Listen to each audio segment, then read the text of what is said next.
오늘 우리에게 주시는 말씀은 누가복음 11장 29절로부터 32절의 말씀입니다.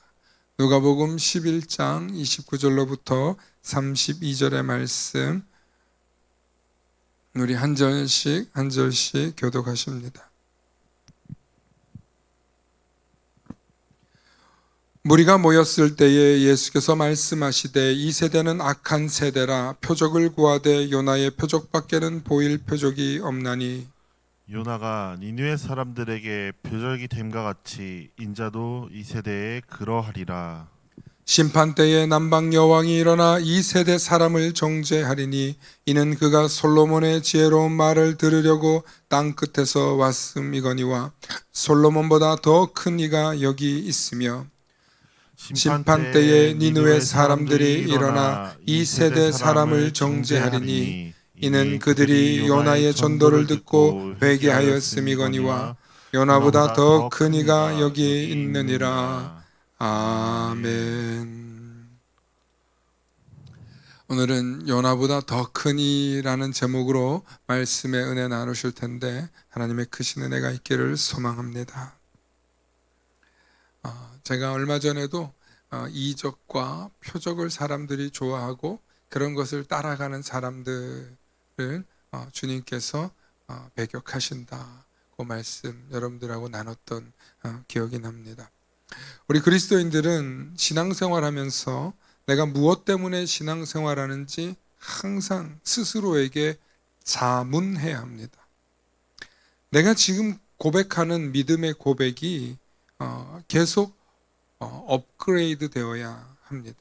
왜 그러냐면 우리의 믿음은 이만하면 됐사오니 하고 만족할 때 방심할 뿐만 아니라 우리 자신의 믿음이 굳어지기 때문입니다. 예를 들어 예수를 믿고 은혜를 받아서 교회 봉사를 하거나 구제를 하는 사람들이 있습니다.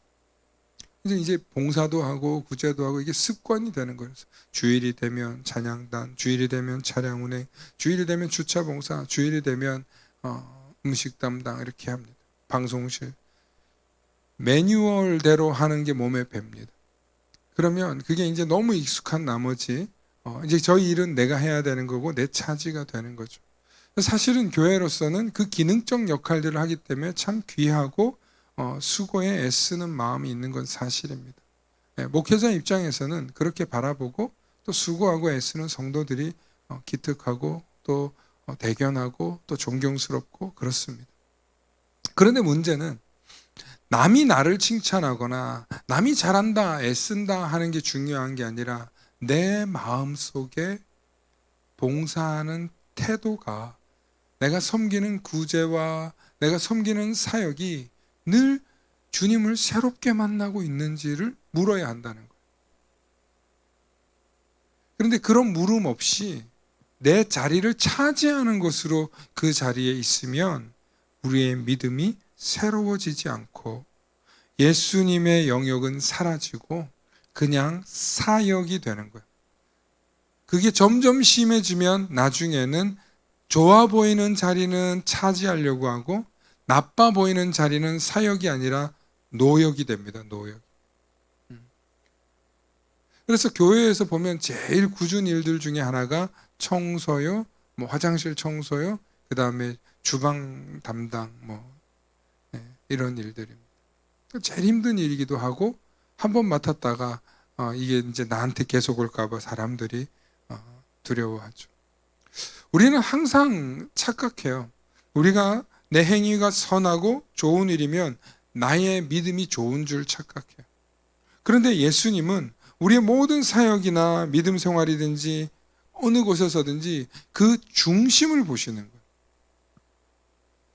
매일 똑같은 곡을 연주하고 매일 비슷한 곡을 찬양대에 서고 하시면서 늘 새로운 마음으로 선다는 게 쉬운 일인 줄 아세요? 쉽지 않아요. 말씀을 전하는 목사인 저조차도 매너리즘에 빠질 때가 있어요. 본문 정하고 말씀 준비하고 딱딱딱 순서대로 하고 오늘 설교는 이 정도 하면은 그래 뭐 수준 함량 미달은 아니야 이렇게 준비를 하고 올라올 때가 있어요. 그런데 영락 없이 주님께서 도와달라는 마음, 주님 나와 함께 해달라는 마음 없잖아요. 그러면 아무리 준비를 잘해도 설교가 뭔 말하는지 맥락이 안 잡힐 때가 있어요. 그런데 주님, 오늘은 주님이 말씀해 주십시오. 오늘은 제가 너무너무 부족합니다. 주님이 친히 인도해 주십시오. 예수님 중심으로, 복음 중심으로, 십자가 중심으로, 보혈 중심으로 말씀을 전하고 선포하고 나아가면 점점 설교하면서 힘이 생기는 거예요. 힘 받는 느낌을 받아요. 정말. 그때 주님에 대해서 내가 지금 온전하게 전하고 있고 내 안에서도 기쁨이 있고 충만함이 있어요.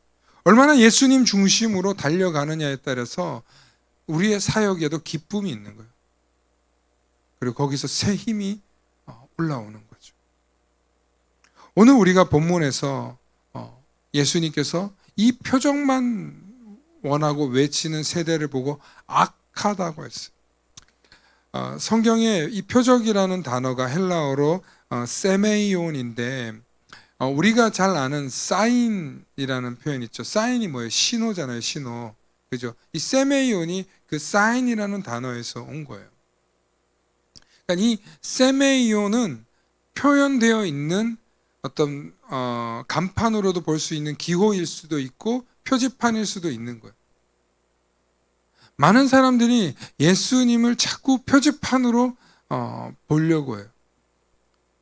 예수님의 말씀을 보거나 예수님이 하시는 말씀의 핵심을 보지 않고 오늘은 예수님이 어떤 세메이온을 보여줬는가, 오늘은 예수님이 어떤 세메이온을 보여서 사람들을 놀라게 했는가, 무리를 걷는가, 또 물로 포도주를 바꾸셨는가, 안진뱅이를 일으키셨는가, 이런 세메이온에 사람들이 자꾸만 관심이 가는 거예요.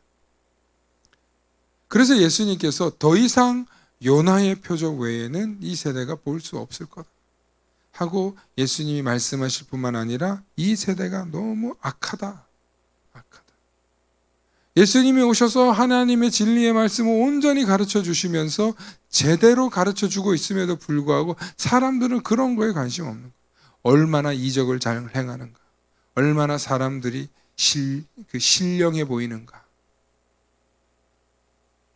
근데 사람들이 많은, 오늘날 현대에도 많은 이단들이나 또 혹은 그 이단 교회들의 사이비 교회에 빠지는 사람들의 특징이 뭐예요? 그런 표적 위주의 교회를 쫓아가기 때문에 그런 거 아니에요? 연출된 것들을 쫓아가면 그렇게 되는 거예요. 예수님을 무대 위에서 연출하는 어떤 연극이나 영화나 드라마에 나오는 어떤 주인공처럼 얼마나 드라마틱하게 우리에게 보여주는가, 이런 거에 사람들이 관심이 있는 거예요.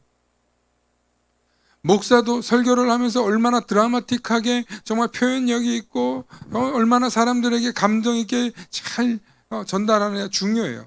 그런데 이 표현이 너무 과한 경우가 있어. 막 욕도 하고 소리도 지르고 막 방방 뛰고 그러시는 분들, 사람들이 좋아해요.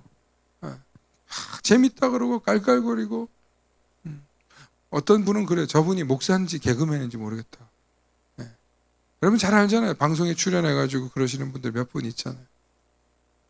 한때는 저도 그런 카리스마적인 모습들에 대해서 흠모하고 저런 목사님 닮아야 되겠다 이런 생각을 한 적이 있어요. 그런데 말씀을 전하고 해나가면 나갈수록 그게 별 의미가 없는 거예요. 진짜 성도들이 들을 귀 있는 사람들, 필요한 사람들이 그게 중요한 게 아니에요. 오늘 성경에서도 말씀하는 것처럼 표적이 중요한 게 아니라 표적을 쫓아가지 마시길 축원합니다.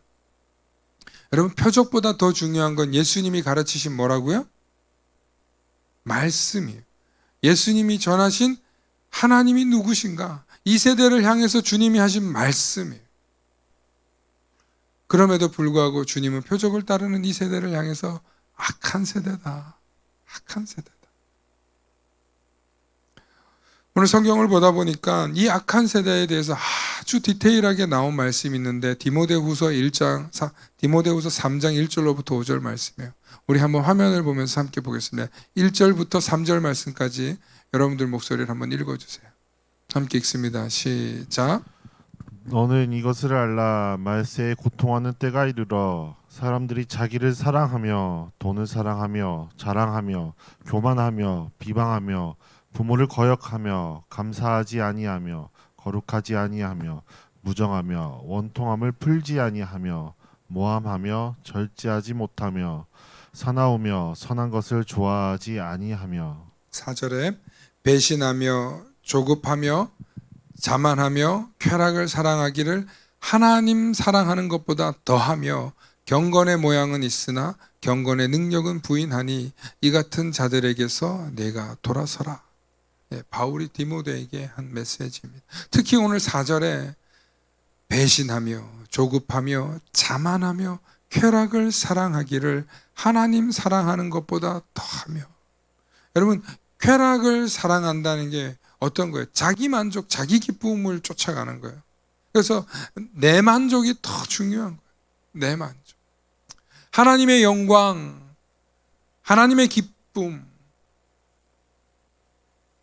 하나님이 근본적으로 좋아하실 만한 것에 대해서 관심이 없어요. 하나님이 기뻐하는 게 뭐예요? 크게 두 가지예요. 하나는 하나님을 경배하고 하나님께 홀딱 빠져서 예배하는 거예요. 정말 하나님 너무 감사해요. 하나님 찬양해요. 하나님 높여드려요. 하나님 경배합니다. 우리 하나님 예배하는 거 가장 기뻐요. 그래서 하나님의 영광을 하나님은 다른 자에게 빼앗기기를 원치 않으시고 빼앗기기를 싫어하신다고 하셨어요. 두 번째는 우리가 하나님의 뜻에 따라서 행하는 거예요. 행하는 거. 하나님의 뜻은 딱 하나예요. 하나님 경배하는 거 외에 그 외에 뭐예요? 우리가 이웃을 사랑하고 형제를 사랑하는 것에 있어요.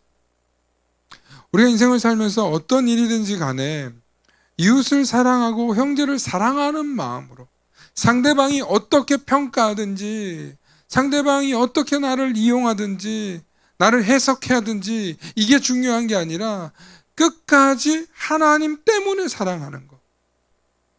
믿으시면 아멘.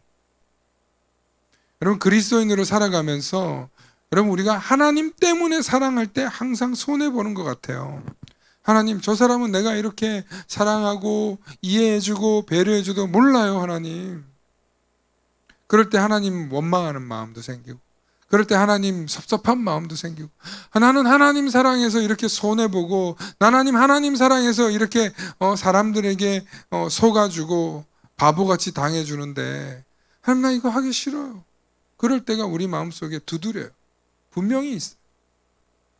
하나님 예배하고 하나님 찬양하고 하나님께 영광 돌리면 좋았는데 어느 순간에 하나님 뜻대로 사랑하고 배려하고 용서하고 이해하고 양보하고 그럼 나만 바보 같은 거야. 나만 바보 같아. 그런데 하나님이 그때 웃으신, 그때 하나님이 기뻐하신, 내가 다 안다. 내가 다 안다. 내가 자녀를 키우다 보면 너무 재밌는 걸 많이 봐요. 저희 큰딸이 둘째 딸한테 많이 맞아요. 이 아빠한테 온다고 오면은 작은 딸이 와가지고 아주 그냥 언니를 빡 때려요. 얼마나 아프게 때리는지 몰라요. 그 자리 내 자리라고. 근데 동생이 때렸다고 큰 딸이 왜 나 때려 하고 함께 때리는 게 아니라 그냥 울고 비켜요. 성품도 참 고와서 그런 것도 있지만 이 조그만 동생 때려서 뭐 하냐는 거야. 양보하는 거야. 양보. 이런 아이를 보면서 그때 제 마음속에는 우리 큰딸 더 안아주고 싶죠. 마음으로서는 큰딸을 더 안아주고 싶은데 당장은 이게 뭐 이해를 못하는 둘째 딸을 이제 뭐 돌 갓 지난 애를 이렇게 안아주고 위로해 주죠. 근데 큰딸을 나중에 턱 안아주면서 잘했어. 참 잘했어. 근데 아까 속상했을 텐데 왜 동생 안 때렸어? 그렇게 물어보면 뭐라 그러냐면 귀여우니까 내 동생이니까 하고 이렇게 배려해주는 모습을 봅니다. 마찬가지예요. 우리도 형제든 이웃이든 우리 주변에서 말 안 듣죠. 참 답답하게 굴죠. 그럴 때 우리가 정말 기다려주고 인내해주고 배려해줬는데 몰라요. 몰라요. 그런데 누구는 아신다고요? 하나님이 아신. 그래, 우리 아들, 우리 딸, 그래, 네가 그런 마음으로 한 거 내가 안다. 여러분, 그런 마음으로 하나님 여러분들 어루만져 줄 때 우리의 믿음도 기쁨이 있는 거예요. 감격이 있는 거예요. 그런 믿음의 삶을 살아내실 수 있기를 소망합니다. 그런데 여러분, 이 세상을 보세요. 얼마나 자기를 사랑하며 돈을 사랑하며 자랑하며 교만하며 비방하며 부모를 거역하며 감사하지 아니하며 거룩하지 않으며, 여러분 이 전부 다 이거 세상살이에 살고 있는 정말 탐욕에 찌들어 있는 세상 사람들의 모습 아닙니까?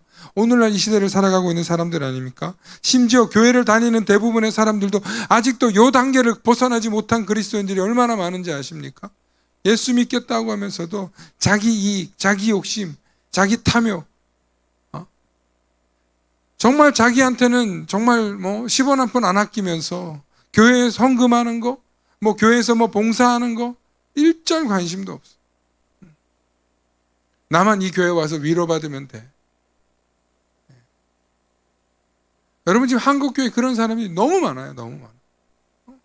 온라인으로 예배를 드리면서 여러분 위로받고 계시나요?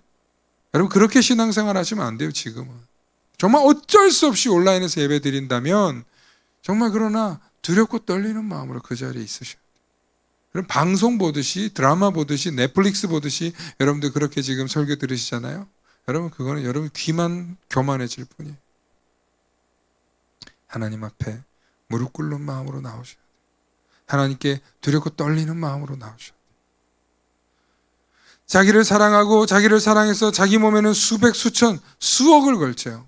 이렇게 그 유튜브에서 이렇게 보니까 어떤 사람이 자기 몸에 걸친 옷, 명품, 금, 혹은 명품 금 이런 것들을 걸치니까 수억 대를 걸치고 있는 걸 자랑하더라고. 와, 저렇게 입고 다닐 수 있구나. 마치 그게 플렉스인 것처럼 얘기하는데 그게 자기를 과시하는 걸로 보이는데 오늘날 사람들 모습, 돈을 사랑해서 돈을 많이 벌면 자랑하고 교만해지고 누구나 아무나 함부로 비방하고 돈 많이 벌면 부모도 눈에 뵈는 게 없고 감사도 없고 자기 자신한테 치장하는 건 너무 쉬운데, 여러분 이게 세상 사람들 얘기가 아니고 오늘 교회의 모습이에요. 교회의 모습. 제가 분명하게 말합니다. 이 사람들 다 지옥 갑니다. 천국 못 가요. 여러분 교회 왔다고 해서 천국 문 열리는 게 아니에요. 정말 주님 앞에 나와서 내가 죄인인 걸 인정하는 사람들이 주님이 자비를 베풀어서 그 사람을 구원해 주는 거지, 경건의 모양은 있으나 경건치 않은 사람들, 경건의 능력은 부인하는 사람들, 여러분 절대로 천국 못 가요. 제가 확실하게 말할 수 있어요. 여러분 성경에 다 있어요. 자신의 육신의 모양대로 사는 자들이 다 지옥에 떨어진다고 돼 있어요. 얼마나 많은 사람들이 착각하고 있는지 몰라요. 지금처럼 너무너무 편리하고 너무너무 쉽게 마음을 바꿀 수 있는 세상 속에서 변화무쌍한 이 시대에 여러분들의 변심, 변질 너무너무 쉬워요.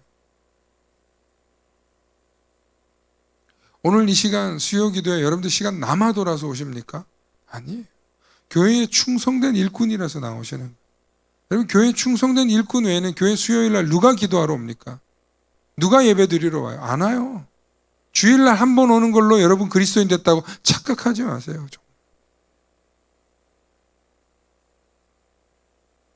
수요 기도회를 오고 새벽 기도회로 와도 우리는 늘 주님 앞에 부족한 마음으로 서는 거예요. 주일날 정말 여러분들 수고하고 애쓰시는 거 내가 너무 잘 아는데, 주일날 그냥 이렇게 공연 보듯이 왔다 가시는 분들, 여러분 반 이상은 나가 떨어질 사람들이. 지금 우리 교회는 초신자들이 대부분인데, 여러분 사실 믿음 있다 신앙생활 했다가 하면서도 여러분 일주일에 한 번 오는 거 여러분 양심 찔려야 돼요. 오늘 혹시나 수요기도에 온라인으로 들으시거나 여러분들 재탕으로 보시는 분들 있으면 반성하세요. 여러분 언제까지 코로나 핑계 댈 거고 언제까지 과거 타성에 젖을 거냐고. 여러분 헌신 없는 믿음, 믿음 아닙니다. 자기 희생 없는 믿음, 믿음 아닙니다.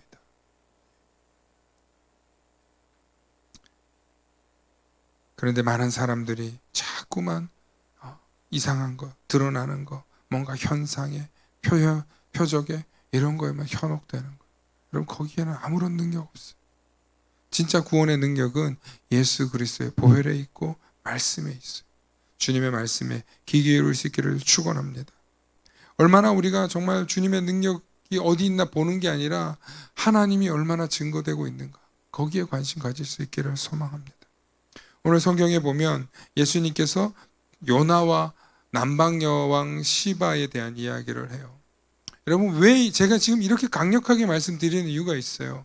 여러분, 니느웨 사람들이 요나의 회개에 대한 이야기를 들었을 때 어떻게 합니까? 니느웨 사람들이 한 번에 듣고 머리에 죄를, 왕부터 시작해서 온 백성들이 죄를 뒤집어 쓰고 회개합니다. 한 번에 회개합니다. 한 번에. 복음에 순종해서 회개합니다. 남방 여왕 시바 여왕이 온 이유는 뭐예요? 이방 사람인데 하나님의 지혜를 듣기 위해서 강 건너 물 건너서 이 예루살렘까지 와가지고 솔로몬을 통해서 하나님의 지혜의 말씀을 들으려고 온 거예요.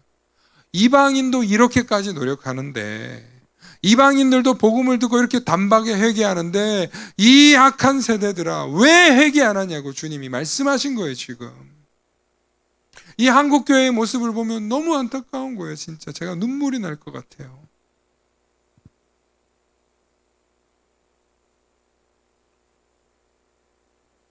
회개가 일어나고 정말 우리 삶에서 변화가 일어나고 주님의 능력이 일어나는 건 회개에서 시작되는 거예요.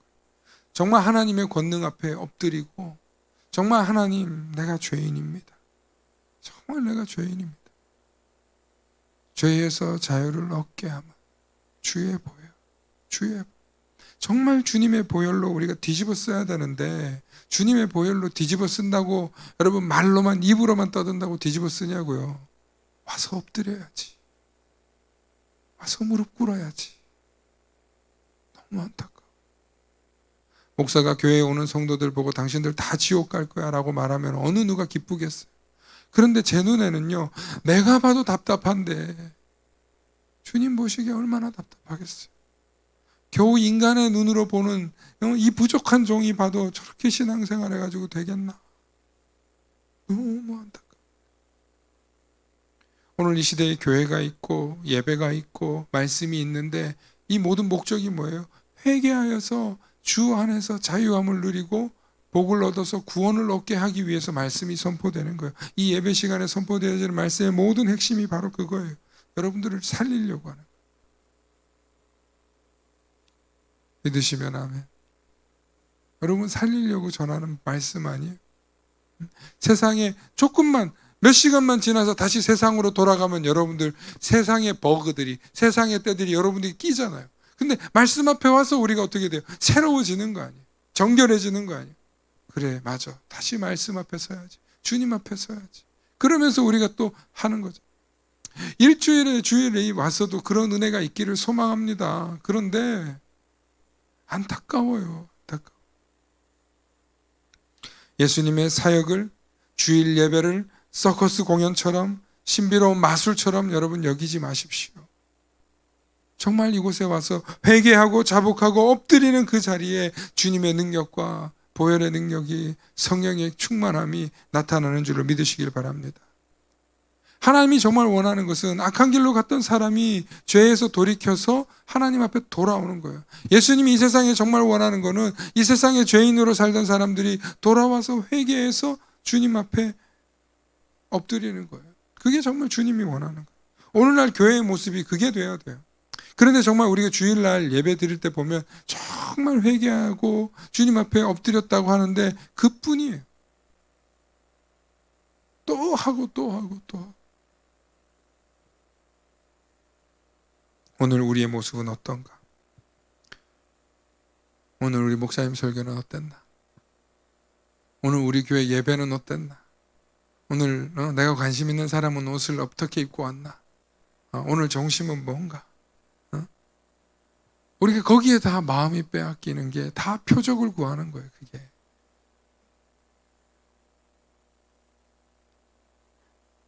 우리가 정말 교회에 오셔서 집중해야 될 건 오늘 주님의 말씀이 나에게 뭐라고 하시는가? 나는 이 교회에 왜 왔는가? 주님이 나를 왜 부르셨는가? 부르신 이 자리에서 내가 해야 될 일은 뭔가? 그것을 저와 여러분들이 깨달으시고 주변 환경이나 여건이나 다른 거에 마음 빼앗기지 마시고 오직 주님의 말씀만 붙잡고 돌아가실 수 있기를 소망합니다.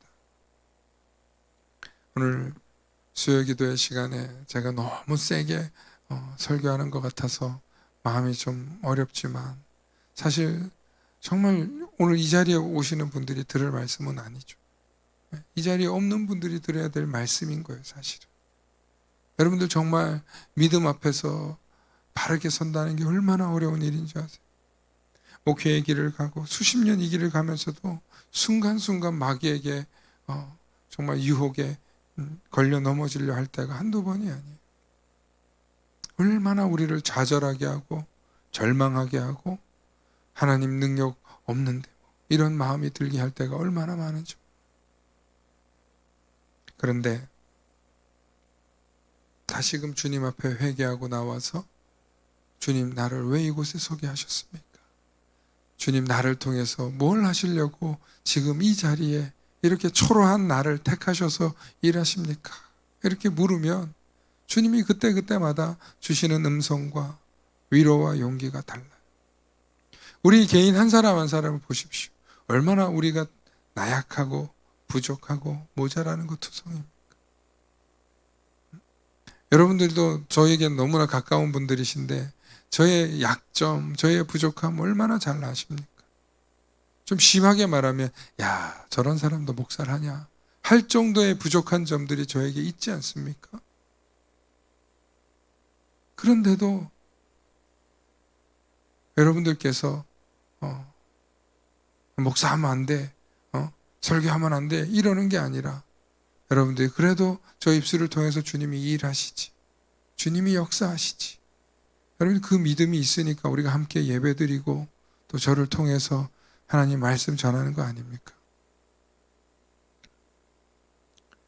놀라운 것은 하나님은 우리의 연약함을 보시려고 우리를 부르는 게 아니에요.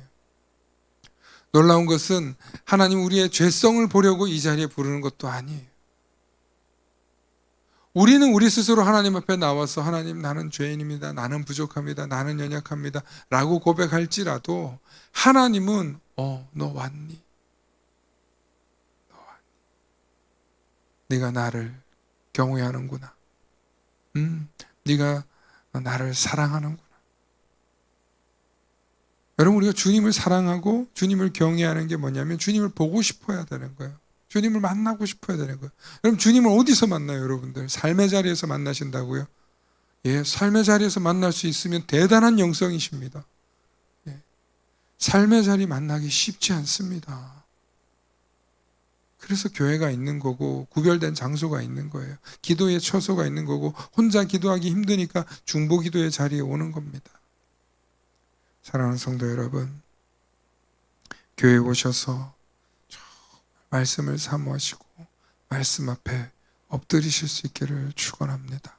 그리고 그 하나님의 말씀 앞에 엎드릴 때 하나님이 네가 내 말 들으러 왔구나, 네가 나를 사랑하는 줄 내가 아노라 하고 하나님이 우리를 인정하시고 우리의 또 필요와 간구도 들으시고 역사하는 줄로 믿습니다. 오늘 우리의 모습이 어떠한가? 오늘 우리의 신앙생활, 우리의 현실은 어떠한가? 돌이켜보시면서 믿음의 삶을 온전히 살아내실 수 있기를 부탁드립니다. 오늘도 이 저녁에 함께 오셔서 말씀 나누시는 여러분들을 축복하며 주님의 큰 위로가 함께 있기를 소망합니다. 함께 기도하시겠습니다. 사랑과 은혜가 충만하신 아버지 하나님, 오늘도 말씀을 붙들고 살아가려고 하는데 그럴 때마다 우리는 왜 그렇게 시험에 걸려 넘어지는지요. 이만하면 됐지, 이만하면 적당하지 라고 자꾸만 우리 스스로 합리화하려고 하는지요. 하나님, 이런 우리의 연약한 믿음을 불쌍히 여겨주시고 더욱더 주님의 말씀 앞에 주님을 뵈러, 주님을 만나려고 애쓰는 자들이 되게 하여 주시옵소서. 특별히 오늘도 주님의 말씀을 붙들고 정말 우리가 주님의 표적을 쫓아가는 사람들이 아니라 주님이 우리에게 하신 말씀을 따라 그 말씀 붙들고 소망을 가지고 그 뜻을 내 삶에 이루기를 바라며 꿈꾸는 우리들이 되게 하여 주시옵소서. 오늘도 우리가 시험에 걸려 넘어지지 않게 해주시고 주님이 우리를 붙들어 주시길 간절히 바라며 그 보혈의 능력을 힘입어 담대하게 나아가는 믿음의 백성, 주님의 자녀들 다 되게 축복하여 주시옵소서. 감사드리며 우리 주 예수님 이름 받들어 기도하옵나이다. 아멘. 우리 찬송가 342장 너 시험을 당해 찬양하시겠습니다.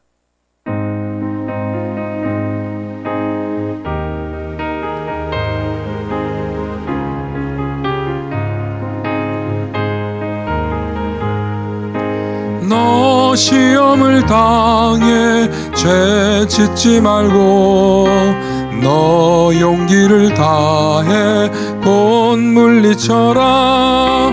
너 시험을 이겨 새 힘을 얻고 주 예수를 믿어 늘 승리하라. 우리 구주의 힘과 그의 위로를 빌라. 주님 내 편에 서서 항상 도우시리.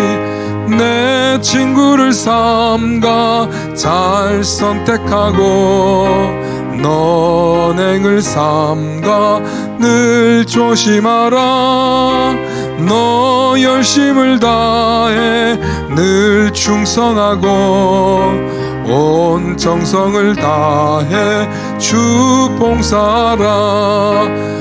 우리 구주의 힘과 그의 위로를 빌라. 주님 내 편에 서서 항상 도우시리.